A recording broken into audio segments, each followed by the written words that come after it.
lá para mais um Nós de novo. Nós de novo aqui. E hoje... Bom, gente, primeiro, como todo episódio também eu tô começando, agradecendo aí o engajamento de vocês com as perguntas, tá ajudando muito a gente a nortear os episódios, a gente tá achando muito bacana, até porque a gente tá conseguindo encadear isso numa ordem que a gente também consiga... conseguindo faltar menos pedaços, né, para conhecimentos que a gente vai construindo aqui. Isso é uma coisa muito importante. A gente está falando sobre educação, a gente está falando sobre desenvolvimento comum, e são assuntos extremamente complexos. Não dá para falar sobre isso aqui num mini quadro do Miudinhos, não é sobre isso. Então a gente vai tentando pincelar coisas, então pode ser que fiquem lacunas e faz parte, né? Isso aqui não é pra gente entender tudo, é pra gente trazer algumas coisas que vocês estão perguntando, demandando da gente, e trazer algumas coisas sobre isso e trocando uma ideia. Mas hoje a gente vai falar então sobre uma questão que eu acho que vai dar bastante pano pra manga, porque afinal de contas tem muita coisa a ser falada e também a não ser tão falada, que é uma pergunta que a gente resolveu trazer dessa maneira solitária, porque ela é uma pergunta até que simples, curtinha, mas que a gente achou que era melhor não trazer com mais nada, porque pode ser que daqui discorra bastante coisa já, que é: como a psicanálise pode nos ajudar a pensar a educação escolar? Então, nossa, tem muita coisa aí, né? Então, vamos lá. Então eu vou repetir textualmente. Vamos lá. Como a psicanálise pode nos ajudar a pensar a educação escolar? Então, vamos lá. Vamos lá. Essa é a nossa pergunta. Um dos lugares, né, de onde eu falo, que a gente fala aqui também, né, vem da psicanálise. Até teve um episódio, né? Sim, aqui lá do no podcast primeira temporada, que eu falo um pouco sobre a psicanálise do meu ponto de vista, e sei lá, deve ter críticas, enfim, né? Mas eu só posso falar do meu ponto de vista, né? Daquilo que eu estudo, que eu conheço, enfim. A psicanálise é um construto para uma clínica, é uma teoria sobre uma clínica de um trabalho com o sofrimento humano.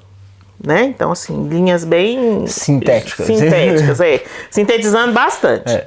Isso significa que, para compreender o sofrimento humano, que, de acordo com a psicanálise, ele é existencial, ou seja, uma condição humana, que até faço aqui uma menção para quem quiser buscar depois, tem um psicanalista já falecido, Manuel Tosta Berlink, que criou uma discussão importante, que é a psicopatologia fundamental. Então existiria toda uma discussão, né, dos problemas psicológicos ou psíquicos, fica melhor psíquicos, que tem a ver com a nossa existência humana, que é baseada numa série de desencontros de nós mesmos conosco e de nós mesmos com os outros. Né? Então, somos sozinhos, somos com os outros. O sozinho, ele não é uma sensação de plenitude, e o com o outro muito menos, né? Então, tem algo aí da nossa existência humana que traz por si só uma série de questões. E a psicanálise é uma proposição teórico-clínica, ou talvez melhor, clínico-teórica, que se dispõe a escutar todas essas divergências internas, né? Ou como disse Christian Dunker em 2019, num evento aqui em Divinópolis, Minas Gerais, a psicanálise escuta o sofrimento, né? Então, esse é o lugar da psicanálise. Para escutar o sofrimento, ela escuta o humano, ou seja, a psicanálise pensa a cultura, né? Outra referência interessante, Renato Mezan, Freud, pensador da cultura. Então, pensando a cultura, necessariamente ela pensa a sua época, né? Como diz o Lacan, nenhum psicanalista está aquém da sua época.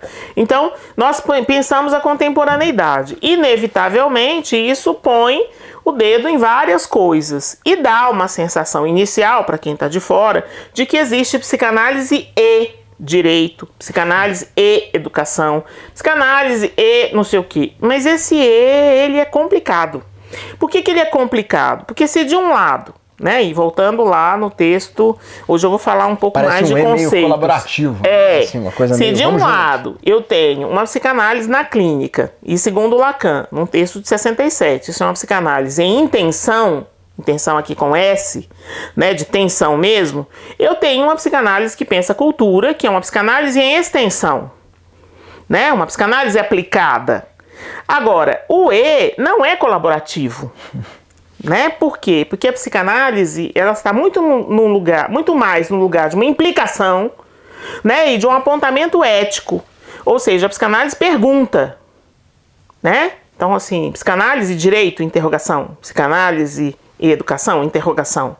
Né? Que proximidade é essa? Que não é um casamento. Né? A tendência é, eu vou pegar lá os saberes psicanalíticos e vou implantar na discussão da escola. Não faça isso. Um dos resultados equivocados disso é fulano não está conseguindo aprender um processo de alfabetização, logo ele tem problemas em casa. Então, mas quem te diz que aquele que está aprendendo também não tem? Eu já vi crianças se alfabetizarem rápido em meio a situações familiares extremamente dolorosas, que mais parecia um sintoma do que propriamente uma aquisição. E tudo bem também. Tudo bem. Ou seja, os humanos têm problemas. O sofrimento, como eu falei no início, é existencial, não é condicional. Não é se for pobre, se for preto, se for mulher, se for branco. Não é isso. É de todos. E que aí, só um breve paralelo para não cortar o raciocínio, mas tipo assim, é aquele negócio do fazer estar condicionado a uma coisa positiva e do não fazer é condicionado a uma coisa negativa. Então, sim, a pessoa não aprende, é um sintoma, e a pessoa aprende e não é um sintoma. Ótimo, não é sintoma. Não, peraí, veja bem, não é bem assim. Não é bem assim. Às vezes o não aprender, né? Falamos num episódio sobre adolescência, pode ser uma forma do adolescente resistir a uma demanda exagerada, né? Ir pra cima dele, que extravasa as possibilidades dele. Então, assim, tem muitas questões que a gente tem que pensar nisso com certo cuidado, né? Porque não podemos esquecer, né? Então, se nenhum de nós está aquém da sua época, tem uma história em movimento, né? E não podemos esquecer que nós estamos num tempo histórico de transição, né, de transformações, de formas econômicas, de formas de gênero, de formas de estarmos e sermos com os outros. Nós estamos numa seara bastante tumultuada, que não se resolve tão tranquilamente com pautas de conduta. Faça isso, faça aquilo outro. Né? Não que isso seja possível em qualquer época, mas numa época de transição, muito menos. Então, isso é muito importante para que a gente localize a psicanálise no seu lugar de uma clínica, mas nem por isso menos implicada.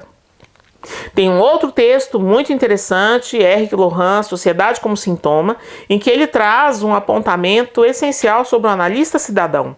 Há um lugar do psicanalista que, sim, como cidadão, tem um lugar de fala, um lugar de dito, para que posicione as pessoas numa dimensão de arcar consigo mesmas, de arcar com o próprio movimento do desejo inconsciente que cada um tem dentro de si, né? E que esse custo, ele deve ser bancado e pago porque ele é seu, né? Então, estar num lugar, né, que faz esse posicionamento para um psicanalista, né, na polis, vamos dizer assim, ele usa esse termo inclusive, é essencial para todos, para o coletivo também. Então, nesse sentido, podemos dizer que há alguma colaboração, né, com alguma negrito, né, entre a psicanálise e a educação. Porém, a pessoa que faz a pergunta usa, né, um verbo complicado. Ajudar. Verbo ajudar, ele é muito difícil, porque quem ajuda quem? E em nome do quê? Né? Então, em nome dos conceitos... até usando um dito meio popular, quem ajuda não atrapalha. Será que a psicanálise, em certo grau, também não veio para tentar... Não é? Eu acho que a psicanálise atrapalha. Porque o conceito dela serve para o fazer clínico. E é um fazer clínico do cada um. Do individual. Né? Do individual. Então, assim, e é um fazer clínico que prioriza a singularidade. Então, a educação escolar, ela prioriza o coletivo. Agora, veja bem, isso não significa que não seria interessante, mas, de novo, se quisesse, né, que o educador se conhecesse através de um processo psicanalítico. Agora, daí é recomendar a psicanálise para todo mundo, não pode, né? Não é panaceia, né? Não serve para todo mundo, né? Então, aspirina é bom para algumas coisas. É para todo mundo? Não, para todo mundo não. Mas que é aquele negócio do caminho também. A gente até comentou num outro episódio recente que é a questão do educador ser ouvido por quem, né? Do mesmo jeito que o pai ser ouvido por quem. Só que aí disso para a posição de todos os educadores e todos os pais devem fazer análise também. Vai uma longa diferença. Então, quais lugares existem vindo da psicanálise, ou talvez não, porque assim, a psicanálise não é a teoria dona, né, da discussão humana, não é. A gente tem outras áreas que fazem essa discussão também de uma forma interessante, dentro da psicologia social, psicologia educacional, fazem apontamentos interessantes no sentido dessa escuta dos educadores. Então, assim, quem for, que escute. Né? Escuta primeiro, fala depois, né? A gente já vem com aplicativo, gente, biológico, tem 2 ouvidos e uma boca, né? Então você escuta mais, fala menos, escuta o outro, né? E vê de que lugar que o outro está falando. Nesse sentido, aí vou falar do que eu já trabalhei em escolas, né? Nesse sentido, estar na escola, dando possibilidades de fala para os pais, né? Porque quem pode falar do lugar de pai é pai e mãe, né? Do lugar de professor, que o professor possa dizer do lugar dele, como ele vê, como ele pensa, como ele acredita, desacredita, né? Como ele se move ou não. Isso é muito importante, que tenhamos mais espaços de escuta, né? Eu faço isso a partir da psicanálise, né? E isso já me deu de uma maneira mais direta, atuando em escolas, de uma maneira mais indireta, né? No atendimento clínico de crianças, escutando os pais, possibilidade de que essas pessoas se autorizem. Lembra lá que autorizar-se também tem autor, né? Autoridade tem autor, né? O lugar autoral, ele só pode ser constituído a partir de um desenvolvimento de uma fala. Que, claro, não vem fácil, que, claro, não vem simples, que, claro, né, acende todas as nossas defesas, medos, inseguranças, né? E é preciso que tenha alguém que sustente a escuta disso e a legitimidade disso. Então, do que eu compreendo da psicanálise, ela faz essa oferta, né? Ela faz esse oferecimento e claro que isso implica em quem escuta também um posicionamento. Né? Então, nesse sentido, a psicanálise não ajuda, porque ela tem conceitos próprios à clínica, né? Mas ela faz pensar. Mas será que a gente pode traduzir ajudar para fazer pensar? Acho que não, porque ajudar é uma palavra que tem muito ranço do fazer pelo outro. Fazer pelo outro. Né? Então, assim, nesse sentido, a psicanálise não ajuda. Por quê? Porque não é o lugar dela, né? Mas ela pode fazer pensar, ela cria chance. Mas ela não dá garantias. Uma, porque não existe, e segundo, porque não é o lugar dela.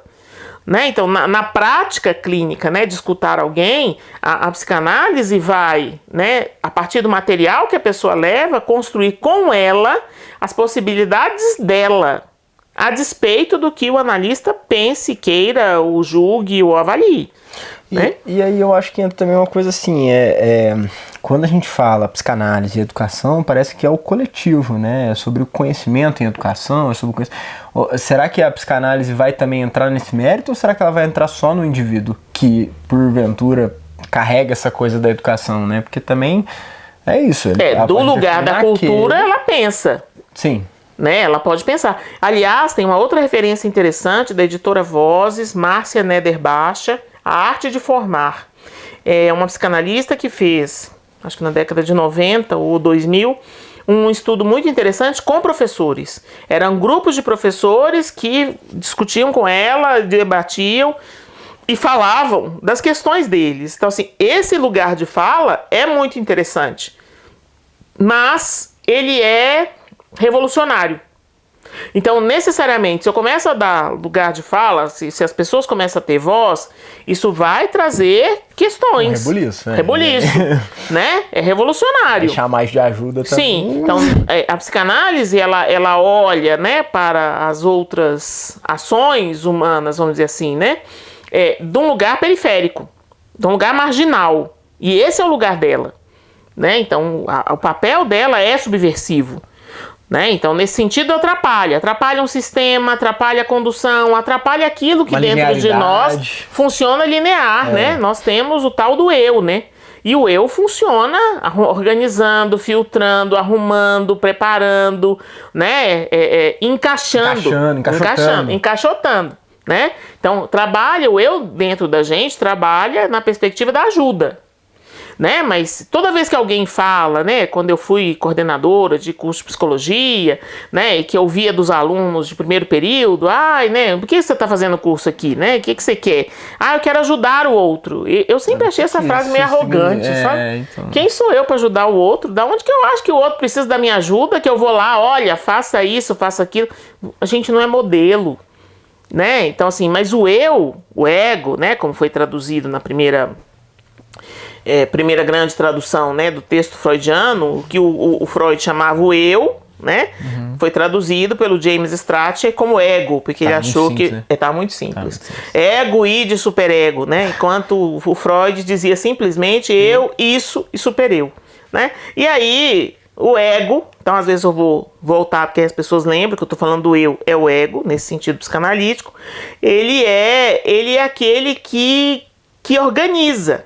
Ele é aquele que ajuda, né? Ele é aquele que se sente o exemplo. Vocês conhecem pessoas, você conhece também, que falam, eu, por exemplo, eu sempre olho para isso e penso assim, mas quem diz que ela é exemplo? Exemplo de quê? No mundo de radicalidades, né, diferentes ou de diferenças radicais, que é onde vivem os humanos, né, somos todos radicalmente diferentes. Às vezes a diferença é uma vírgula, 1 milímetro que faz toda a diferença no funcionamento.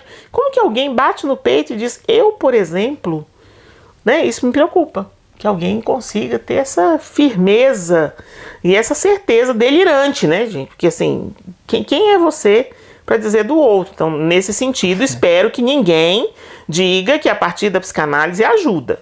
Eu torço aqui bravamente, né? Mas não significa que não há um apontamento, uma vetorização, um diálogo, né? Naquilo que todo diálogo ele é tumultuado, né?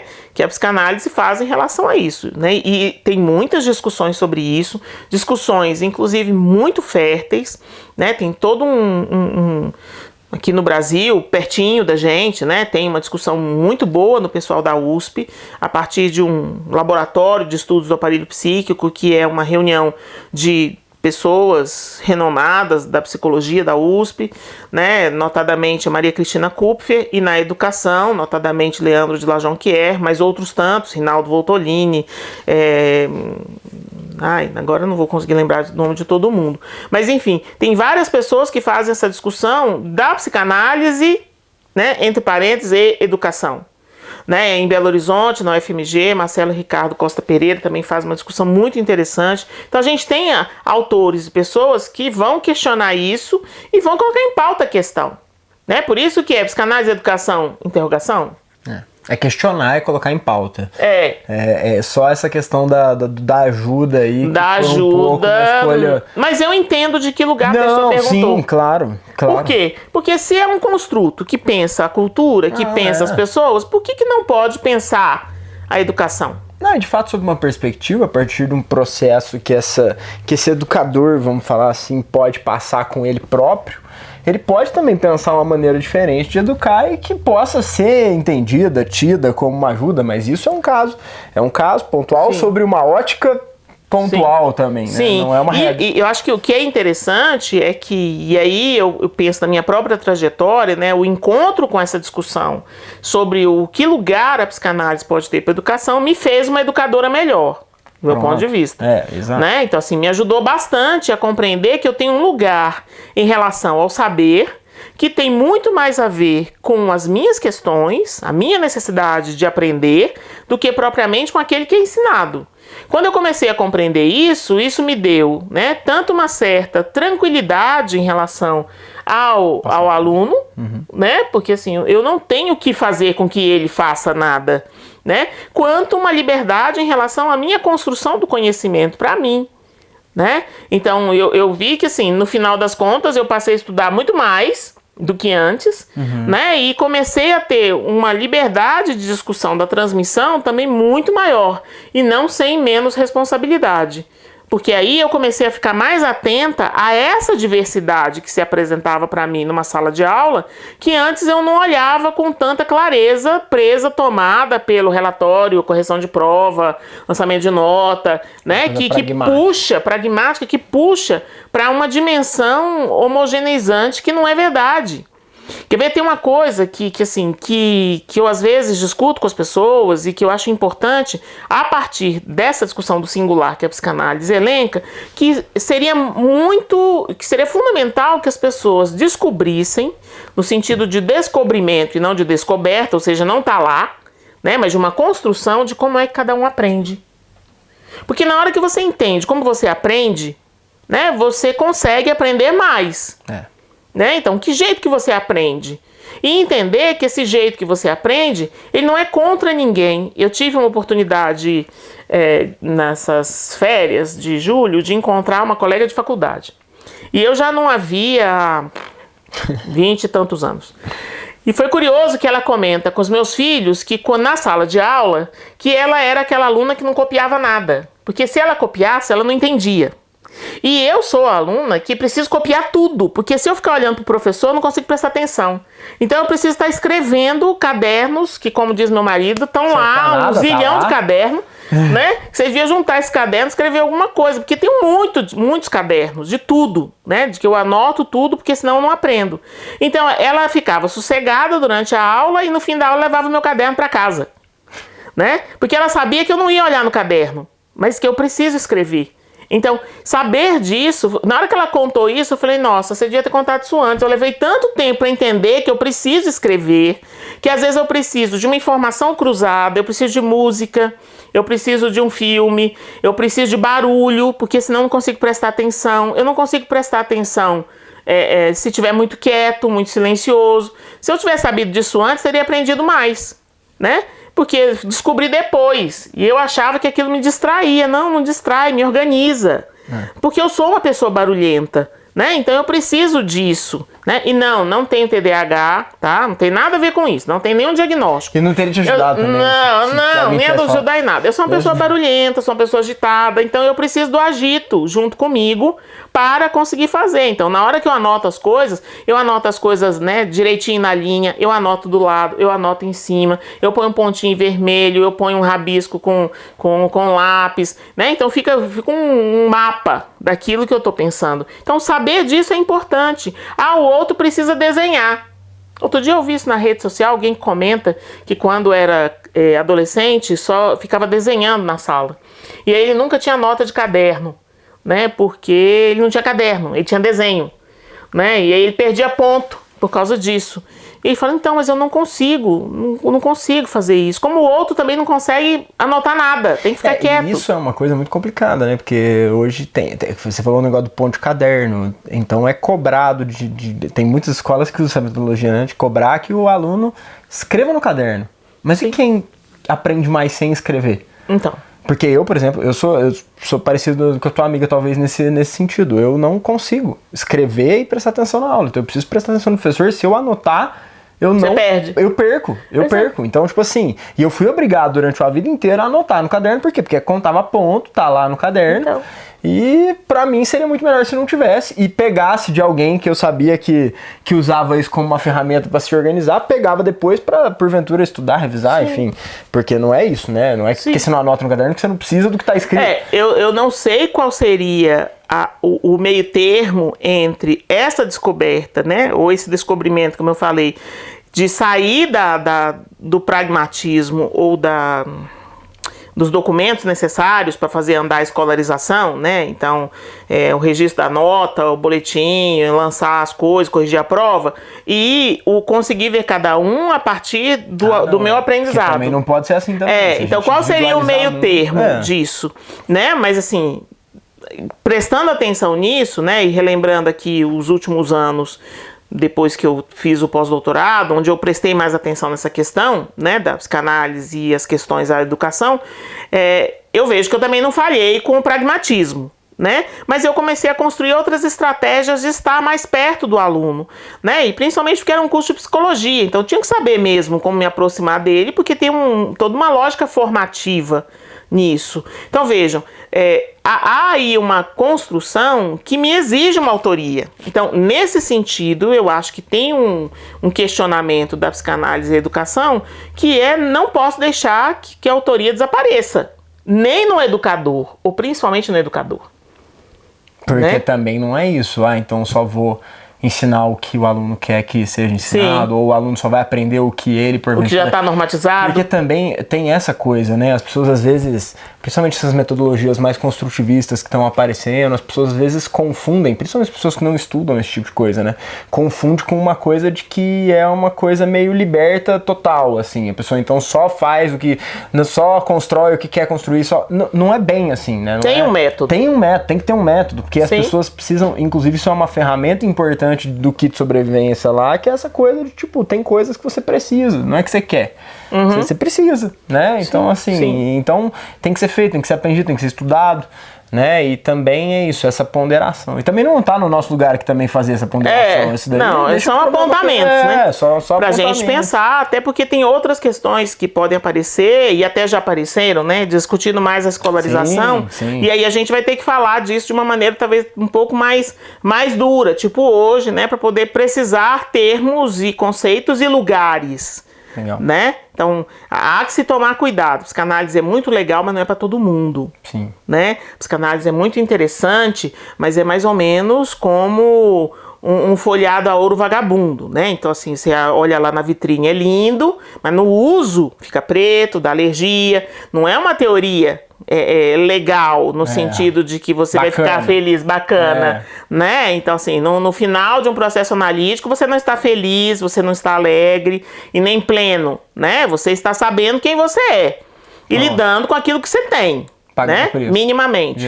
Minimamente. É isso, né? Porque tem o tal do inconsciente que nenhum processo analítico, por mais longo que seja, esgota, né? O inconsciente não é analisável.